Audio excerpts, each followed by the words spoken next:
অসংখ্য ধন্যবাদ স্টুডেন্ট সায়ন মণ্ডল মহাশয় 9990 চ্যানেলের ভিডিওটি ক্লিক করার জন্য। স্টুডেন্ট, এখন আমি তোমাদের ক্লাস 6-এর 2026 সালের দ্বিতীয় ইউনিট টেস্ট ভূগোল সাবজেক্টের দেখো আমি এই প্রশ্ন উত্তরগুলো দেখিয়ে দেবো। কোন স্কুলের পড়েছিল? দেখো Chengail C Vidyaniketan high school. ওকে, তো এই কোশ্চেনটা কি, এর উত্তরগুলো সঠিক কি হবে সেই উত্তরগুলো তুমি দেখে নাও। দেখো প্রথমেই বলছে সঠিক উত্তরটি নির্বাচন করো। ওকে, কটি 8টি করতে বলেছে। তো বলছে দেখো প্যানজিয়ার ভাঙন শুরু হয়েছিল প্রায় কত কোটি বছর আগে? দেখো প্রায় 20 কোটি বছর আগে, অর্থাৎ তোমার এই বিয়েরটা উত্তর হবে। দুয়েরটা বলছে দেখো আন্টার্কটিকার একমাত্র স্থায়ী বাসিন্দা হলো টিয়া পাখি, এমু পাখি না পেঙ্গুইন? দেখো পেঙ্গুইনটা তোমার এখানে উত্তর হবে। 3 নম্বর বলছে দেখো বায়ুর দিক পরিমাপক যন্ত্রের নাম হলো কি? বায়ুর দিক পরিমাপক যন্ত্রের নাম হচ্ছে দেখো এই বাত পতাকা। 4 নম্বর হচ্ছে দিনের বেলা বেশ গরম এবং রাতের ঠান্ডা হয়, এই ধরনের জলবায়ু কোথায় দেখা যায়? দেখো এই ধরনের জলবায়ু মরুভূমি প্রধান এলাকায় দেখা যায়। দিনের বেলা খুব গরম হয়ে যায় আর রাতের বেলা ওই বালি থাকার কারণে খুব ঠান্ডা হয়ে যায়। তো এখানে দেখো কোন রাজ্যতে মরুভূমি আছে? রাজস্থান। তো এই রাজস্থানটা তোমার অ্যান্সার হবে।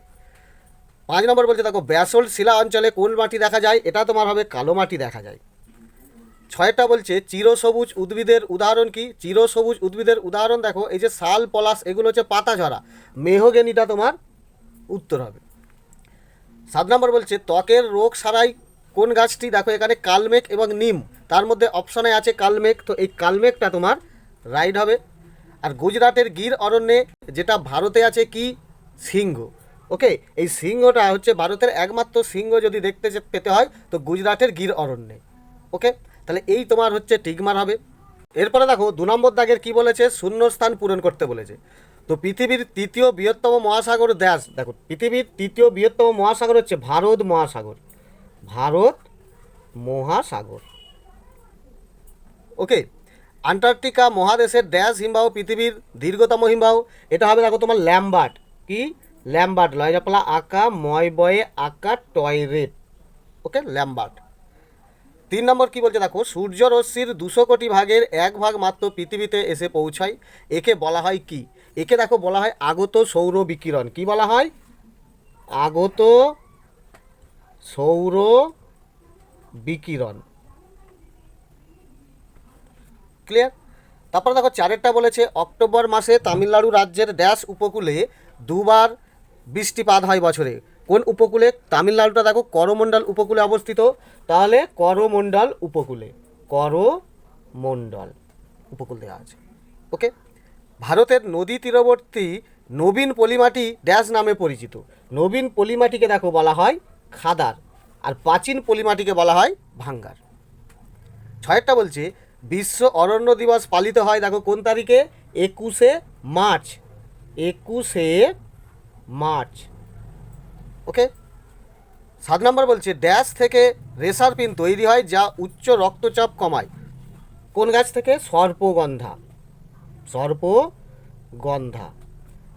ওকে, 8 নম্বর বলছে দেখো প্রতি বছর ড্যাশ মাসের প্রথম সপ্তাহটি ভারতের বন্যপ্রাণ সপ্তাহ হিসাবে পালন করা হয়। কোন মাস?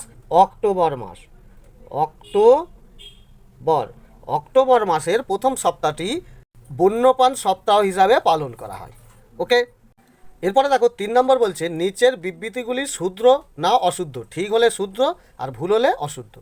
প্রথমেই দেখো বলেছে ভারতে প্রায় 5000 রকমের গাছ দেখা যায়, এটি ঠিক, যার কারণে এটি লিখবে শুদ্ধ। ওকে, ভূপৃষ্ঠ থেকে উপরে 16 কিমি পর্যন্ত যে বায়ুস্তর আছে তার নাম স্ট্র্যাটোস্ফিয়ার, এটা হবে না, এটা হচ্ছে টপোস্ফিয়ার। পৃথিবী পৃষ্ঠ থেকে 16 কিলোমিটার পর্যন্ত যে বায়ুস্তর আছে তাকে বলা হয় টপোস্ফিয়ার, এখানে বলেছে ভুল, তাই এটা হবে অশুদ্ধ। ওকে, 3টা বলছে দেখো বায়ুমণ্ডলের উষ্ণতা মাপার জন্য 6 এর থার্মোমিটার ব্যবহার করা হয় না, উষ্ণতা মাপার জন্য শুধু থার্মোমিটার ব্যবহার করা হয়। 6 এর থার্মোমিটার ব্যবহার করা হয় দৈনিক যে তাপমাত্রাটা সর্বোচ্চ এবং সর্বনিম্ন মানটা হিসাব করার জন্য। তাহলে বায়ুর উষ্ণতা মাপার যন্ত্রের নাম হচ্ছে থার্মোমিটার, তাহলে এটাও হচ্ছে ভুল, তাহলে এটাও তুমি লিখে দেবে অশুদ্ধ। 4টা বলছে দেখো লোহার পরিমাণ বেশি থাকে বলে লাল মাটির রং লাল, হ্যাঁ অবশ্যই এটা হচ্ছে শুদ্ধ। 5 বলছে দেখো উচ্চ রক্তচাপ কমায় সিঙ্কোনা না, সর্পগন্ধা গাছের কি? রেসারপিন রক্তচাপ কমায়, তাহলে এটা ভুল, অশুদ্ধ। ছয়েরটা বলছে দেখো 1975 সালে বন্যপ্রাণী সংরক্ষণ আইন চালু হয় না, এটাও ভুল, 1972 সালে হয়েছিল, যার কারণে এটা ভুল, তাই এটাও হয়ে যাবে অশুদ্ধ। তাহলে শুদ্ধ অশুদ্ধগুলো দেখো কত সোজা পড়েছিল। ওকে, এরপরে দেখো 4 নম্বর মানের এক কথায় উত্তর দিতে বলেছে, এখানেও 8টি, তো 8 নম্বর। প্রথমেই দেখো বলেছে পৃথিবীর মোট জলভাণ্ডারের নাম কি, অর্থাৎ দেখো স্থলভাগকে বলা হয় প্যানজিয়া, আর জলভাণ্ডারকে বলা হয় বিশাল বড় মহাসাগরগুলোকে বলা হয় প্যানথালাসা। তাহলে তোমার এটা হবে প্যানথালাসা, প্যানথালাসা। ওকে, গ্রিক শব্দ আন্টার্কটিকার অর্থ কি? আন্টার্কটিকার অর্থ হচ্ছে উত্তরের বিপরীত, উত্তরের বিপরীত। ওকে, অর্থাৎ দক্ষিণ মেরু। ক্লিয়ার? 3 বলছে দেখো দৈনিক সর্বোচ্চ ও সর্বনিম্ন উষ্ণতার পার্থক্যকে কি বলা হয়? দেখো এইটা কিন্তু মাপা হয় দেখো এই 6 থার্মোমিটারের সাহায্যে, কিন্তু কি বলা হয়? একে বলা হয় দৈনিক উষ্ণতার প্রসার। কি বলা হয়? দৈনিক উষ্ণতার প্রসার। বোঝা গেল? 4টা বলছে দেখো কিসের ভিত্তিতে পৃথিবীকে 3টি তাপমণ্ডলে ভাগ করা হয়েছে? কিসের ভিত্তিতে? সূর্যরশ্মির পতন কোণের ভিত্তিতে। কিসের? সূর্য রশ্মির পতন কোণ। ওকে, পতন কোণের ভিত্তিতে কি করা হয়েছিল? পৃথিবীকে 3টি তাপমণ্ডলে ভাগ করা হয়। ওকে, 5 বলছে দেখো গ্রীষ্মকালে পশ্চিম ভারতে যে ধূলিঝড় দেখা যায় তার নাম কি? তার নাম হচ্ছে দেখো আঁধি, আঁধি ঝড়। ওকে, 6টা বলছে বৃষ্টিচ্ছায় অঞ্চলের উদাহরণ দাও। বৃষ্টিচ্ছায় অঞ্চলের উদাহরণ কি? দেখো পশ্চিমঘাট পর্বতের পূর্ব ঢাল, পশ্চিম ঘাট পর্বতের পূর্ব ঢালটা পড়ছে। ওকে, পশ্চিমঘাট পর্বতের পূর্ব ঢালে, পশ্চিম ঢালে তোমার বাধা পেয়ে বৃষ্টিপাত হয়ে যায়, আর পূর্ব ঢালটা হয়ে যাচ্ছে বৃষ্টিচ্ছায় অঞ্চল। ওকে, আরেকটি আছে যেটাকে কি বলা হয়? শিলং। শিলং মেঘালয়ের উল্টো দিক, খাসি পাহাড়ের উল্টো দিকটা সেই শিলংয়ে হচ্ছে, এটাও হচ্ছে বৃষ্টিচ্ছায় অঞ্চল। পশ্চিমঘাট পর্বতের পূর্ব ঢালটা বৃষ্টিচ্ছায় অঞ্চল, পশ্চিম ঢাল হচ্ছে প্রতিবাদ ঢাল, বাধা পেয়ে সমস্ত বৃষ্টি হয়ে যায়। পূর্ব ঢালে যখন মেঘ যায় তখন প্রায় জলীয় বাষ্প থাকে না, একে বলা হয় বৃষ্টিচ্ছায় অঞ্চল। আর শিলংয়ের বেলাতেও ঠিক একই, খাসি পাহাড়ের যেখানে মেঘালয়, সেই মেঘালয়ের দিকে প্রতিবাদ ঢালে বৃষ্টি দিয়ে দেয়, আর অনুবাদ ঢালে শিলং অবস্থিত, শিলংটা হচ্ছে বৃষ্টিচ্ছায় অঞ্চল। বোঝা গেল? এরপরে বলছে দেখো পার্বত্য অঞ্চলের মাটিতে কি বেশি পরিমাণে থাকে? জৈব পদার্থ। জৈব পদার্থ, জৈব পদার্থ বেশি পরিমাণে থাকে। ওকে, 8টা বলছে দেখো পার্বত্য নাতিশীতোষ্ণ অরণ্যের পাতাগুলির আকৃতি সাধারণত কী রকম হয়? দেখো পার্বত্য নাতিশীতোষ্ণ অরণ্যের পাতাগুলি ছুচালো টাইপের হয়। কী রকম হয়? ছুচালো। ওকে, ছুচালো দেখতে হয়, এবং যেটা মোচার মতো দেখতে, ছোচালো বা মোচা, মোচার মতো দেখতে হয়। ওকে, ছুচালো হয় বা মোচার মতো দেখতে হয়। ব্যাস, তোমার দেখো এই 1 নম্বরের কোশ্চেনগুলোও কত সোজা, একটু মনোযোগ দিয়ে পড়লে কোনো কঠিন বলে মনে হতো না, আর যদি ঠিকঠাক না পড়ো তখন তোমার এই প্রশ্নটাই মনে হবে কত কঠিন। ওকে, এরপরে দেখো 5 নম্বর দাগের সংক্ষিপ্ত উত্তর দিতে বলেছে। কটি করতে বলেছে? 5টি, দেখো 2 নম্বর মানের। ওকে, অর্থাৎ 2টো করে তথ্য তো তোমাকে অবশ্যই দিতে হবে এই প্রশ্নের মধ্যে। তো দেখো প্রথম বলছে বিশ্ব উষ্ণায়ন কাকে বলে? তুমি নিশ্চয়ই জানো কলকারখানার ধোঁয়া, গাড়ি ঘোড়ার ধোঁয়া পরিবেশে প্রচুর পরিমাণে মিশে যাচ্ছে, কার্বন ডাইঅক্সাইড মিশে যাচ্ছে, বাতাসের তাপমাত্রা বেড়ে যাচ্ছে। ওকে, এবং দেখো সূর্য ওজোন স্তর ফুটো হয়ে যাওয়ার কারণে সূর্যরশ্মি পৃথিবীতে চলে আসছে, পৃথিবীর বায়ুমণ্ডল উত্তপ্ত করে দিচ্ছে। আর এই যে কার্বন ডাইঅক্সাইড বাতাসে প্রচুর পরিমাণে মিশে যাওয়ার ফলে কি হচ্ছে? যে যে তাপমাত্রাটা মহাশূন্যে ফিরে যাবে, সেই ফিরে যেতে পারছে না, ফলে পৃথিবী খুব গরম হয়ে যাচ্ছে। পৃথিবীর এই উষ্ণতা হয়ে যাওয়ার ফলে একেই বলা হয় বিশ্ব উষ্ণায়ন। অর্থাৎ পৃথিবীর যে বায়ুমণ্ডলটা গরম হয়ে যায়, এতে জীবকুল প্রায় ধ্বংসের পথে, তাহলে সেই অবস্থাটাকেই বলা হয় বিশ্ব উষ্ণায়ন। ওকে, তো দেখো এই যে এটা তুমি কত পাতায় পাবে? এটা দেখো তোমার বইয়ের 38 পাতা। পৃথিবীর তাপমাত্রা গরম হয়ে গিয়ে যে পরিস্থিতি তৈরি হচ্ছে তাকেই তো বলা হয় বিশ্ব উষ্ণায়ন। দেখো এখানে দেখতে পাচ্ছ বিশ্ব উষ্ণায়ন।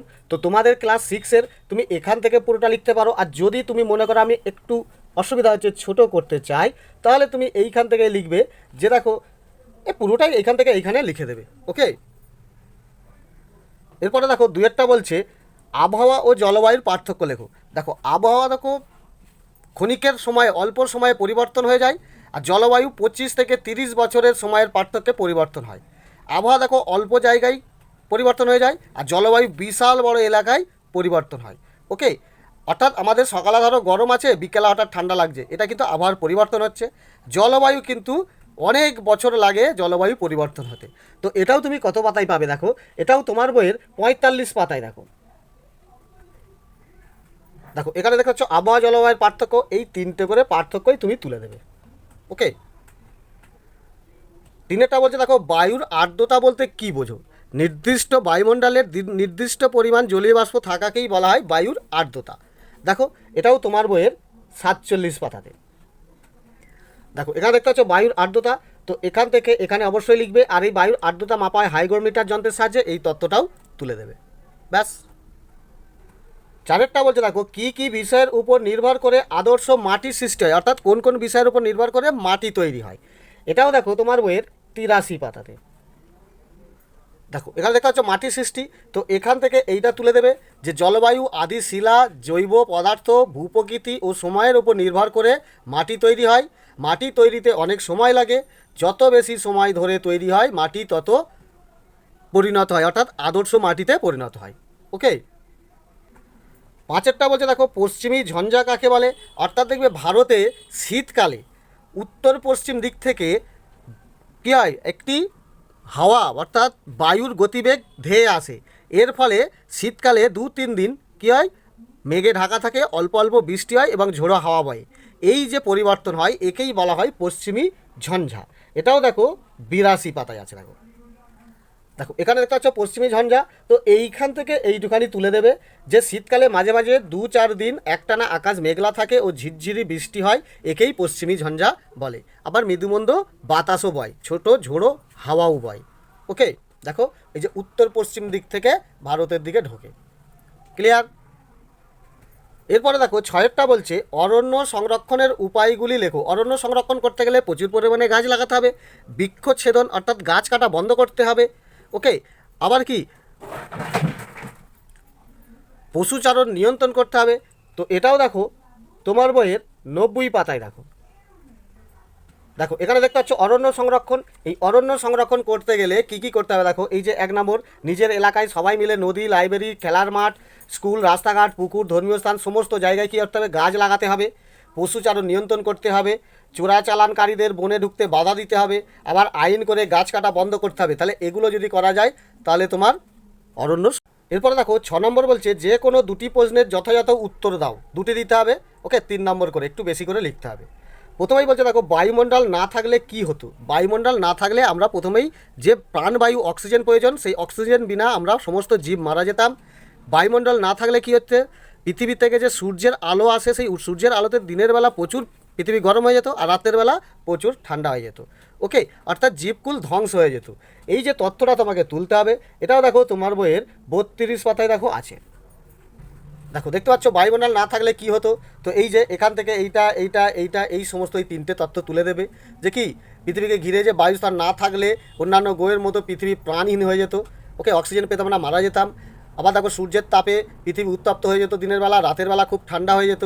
আবার দেখো প্রতিদিন 10,000 কোটি ছোট ছোট উল্কা পৃথিবীর দিকে ধেয়ে আসে এবং বায়ুমণ্ডলে ঘষা লেগে সেগুলো পুড়ে ছাই হয়ে যায়। যদি না বায়ুমণ্ডল থাকতো তাহলে এই অগ্নিগুলো অর্থাৎ উল্কাগুলো পৃথিবীর দিকে ধেয়ে আসতো, পৃথিবীর দিকে পড়তো, আর সবাই পুড়ে ছাই হয়ে যেত। ওকে, এরপরে বলছে দেখো মাটি সংরক্ষণের উপায়গুলি লেখো। এটাও দেখো তোমার বইয়ের 86 পাতায়। দেখো এখানে দেখতে পাচ্ছ মাটি সংরক্ষণ অর্থাৎ মাটিকে রক্ষা করা, তার জন্য দেখো এগুলি করা প্রয়োজন। পশুচারণ নিয়ন্ত্রণ করতে হবে, মাটির বেশি গভীরে খনিজ সম্পদ আরোহণ করা বন্ধ করতে হবে, পাহাড়ের ঢালে ধাপ কেটে চাষ করতে হবে, গাছ কাটা বন্ধ করতে হবে, অনেক বেশি সংখ্যায় গাছ লাগাতে হবে, বেশি ঢালযুক্ত অংশে রাস্তাঘাট ঘরবাড়ি নির্মাণ করা উচিত নয়। এই যে তত্ত্বগুলো, এগুলো করলেই মাটিকে সংরক্ষণ করা যাবে। এই তত্ত্বগুলো তোমায় তুলতে হবে। এরপরে দেখো 3টাও বলেছে মৌসুমি বায়ুর 3টি বৈশিষ্ট্য লেখো। এটাও খুব সোজা। দেখো তোমার বইয়ের 81 পাতায় আছে। দেখো এখানে দেখতে পাচ্ছ মৌসুমি বায়ুর বৈশিষ্ট্য প্রভাব। তো এই বৈশিষ্ট্যগুলি এখানের এই 3টে তোমায় তুলতে হবে। কি মৌসুমি বায়ুর খামখেয়ালি পোনার জন্য কী হয়, কখনো বন্যা হয়, আবার কখনো খরা হয়। অর্থাৎ চাষিরা কোন বছর সঠিকভাবে চাষ করতে পারবে এবং চাষ করা উচিত হবে কিনা, বন্যায় ডুবিয়ে দেবে কিনা, এই নিয়ে চাষিরা অনেক ধন্দে থাকে। আবার দেখো অক্টোবর মাসে তামিলনাড়ুর করমণ্ডল উপকূলে বছরে 2বার বৃষ্টিপাত ঘটায়, কার জন্য? এই মৌসুমি বায়ুর জন্যই। আর ভারতের কৃষিজ কাজ ও অর্থনৈতিক অনেকটা এই মৌসুমি বায়ুর উপর নির্ভর করে। এই 3টে বৈশিষ্ট্য তুমি তুলে দেবে। এরপরে দেখো 7 নম্বর মানে তোমাকে এখানে 7 নম্বর দাগে যে প্রশ্ন দিয়েছে একটি করতে হলে 4 নম্বর মানের কি বলছে, আন্টার্কটিকাকে বিজ্ঞানের মহাদেশ বলা হয় কেন? খুবই ইম্পর্টেন্ট একটা প্রশ্ন। দেখো 42 পাতায় এর উত্তরটি আছে। দেখো এখানে দেখতে পাচ্ছ আন্টার্কটিকা বিজ্ঞানের মহাদেশ। তো এই তথ্যটা এখান থেকে এখানে তুলতে হবে যে আন্টার্কটিকা মহাদেশে কোনো দেশের অধীন নয়। আন্টার্কটিকা পৃথিবীর সমস্ত দেশের একটা আন্তর্জাতিক ভূখণ্ড, অর্থাৎ সেটা ওই আন্টার্কটিকা মহাদেশটা পৃথিবীর সমস্ত দেশ সেখানে যেতে পারবে, গবেষণা করতে পারবে, কারণ সেটি আন্তর্জাতিক ভূখণ্ড।